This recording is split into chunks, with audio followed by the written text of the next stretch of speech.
Hello and welcome to my channel, or welcome back to my channel. My name is Jay and this is a web of classic tales. If you're enjoying the videos, please like, subscribe, and share. If you want notifications every single time a new video is uploaded, please click on the little bell icon. Today we will continue reading Henry James, The Turn of the Screw.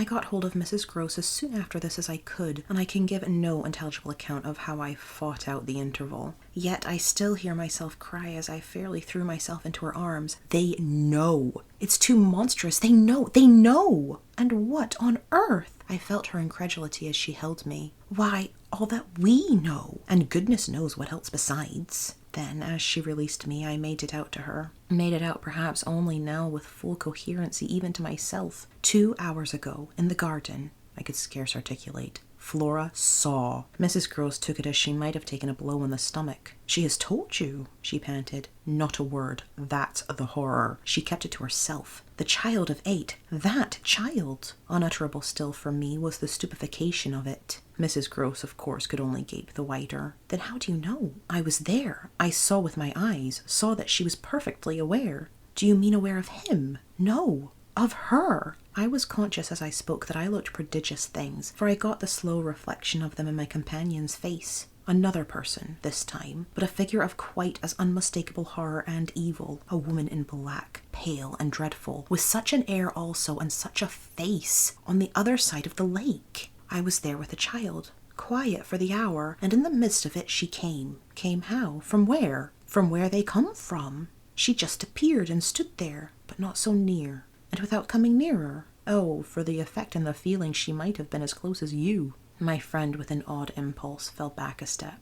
Was she someone you've never seen? Yes, but someone the child has. Someone you have. Then, to show how I had thought it all out, my predecessor, the one who died. Miss Jessel. Miss Jessel. "You don't believe me?" I pressed. She turned right and left in her distress. "How can you be sure?" This drew from me, in the state of my nerves, a flash of impatience. "Then ask Flora. She's sure." But I had no sooner spoken than I caught myself up. "No, for goodness sake, don't. She'll say she isn't. She'll lie." Mrs. Grose was not too bewildered instinctively to protest. "Ah, how can you?" "Because I'm clear. Flora doesn't want me to know." "It's only then to spare you." No, there are depths. The more I go over it, the more I see in it. And the more I see in it, the more I fear. I don't know what I don't see, what I don't fear." Mrs. Grose tried to keep up with me. "You mean you're afraid of seeing her again?" "Oh, no, that's nothing now." Then I explained. "It's of not seeing her." But my companion only looked wan. "I don't understand you." "Why, it's that the child may keep it up.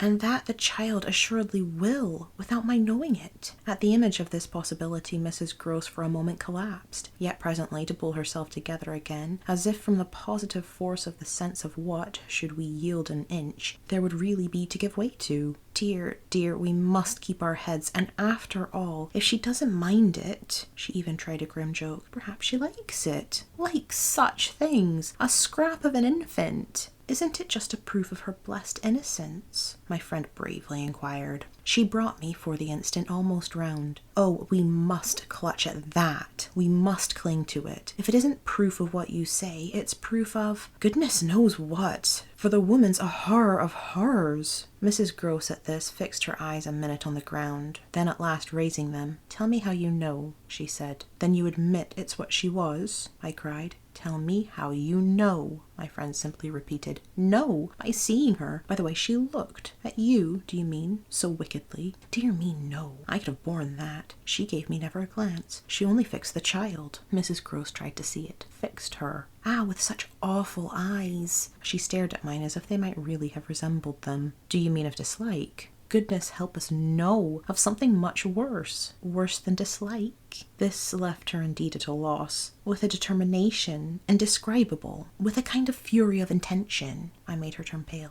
"Intention? To get hold of her?" Mrs. Grose, her eyes just lingering on mine, gave a shudder and walked to the window. And while she stood there looking out, I completed my statement. "That's what Flora knows." After a little she turned round. "The person was in black, you say? In mourning? Rather poor, almost shabby. But yes, with extraordinary beauty." I now recognized to what I had at last, stroke by stroke, brought the victim of my confidence, for she quite visibly weighed this. "Oh, handsome. Very, very," I insisted. "Wonderfully handsome, but infamous." She slowly came back to me. Miss Jessel was infamous. She once more took my hand in both her own, holding it as tight as if to fortify me against the increase of alarm I might draw from this disclosure. They were both infamous, she finally said. So, for a little, we faced it on once more together, and I found absolutely a degree of help in seeing it now so straight. I appreciate, I said, the great decency of your not having hitherto spoken, but the time has certainly come to give me the whole thing. She appeared to assent to this, but still only in silence, seeing which I went on. I must have it now. Of what did she die? Come, there was something between them. There was everything, in spite of the difference. Oh, of their rank, their condition, she brought it woefully out. She was a lady.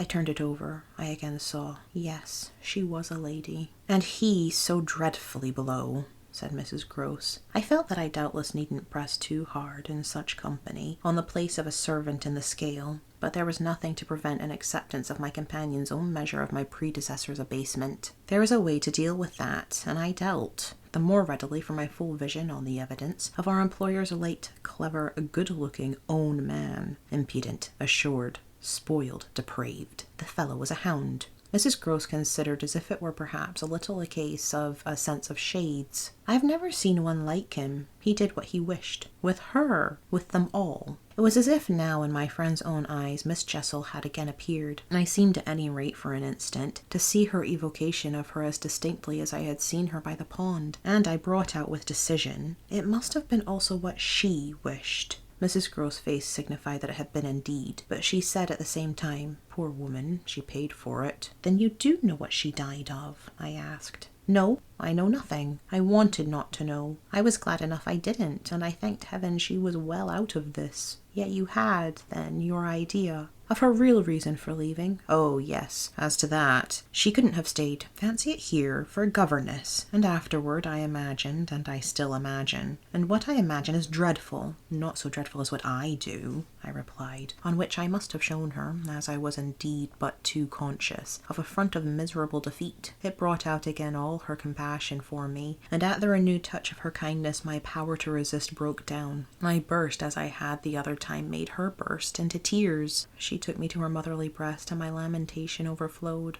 I don't do it, I sobbed in despair. I don't save or shield them. It's far worse than I dreamed. They're lost.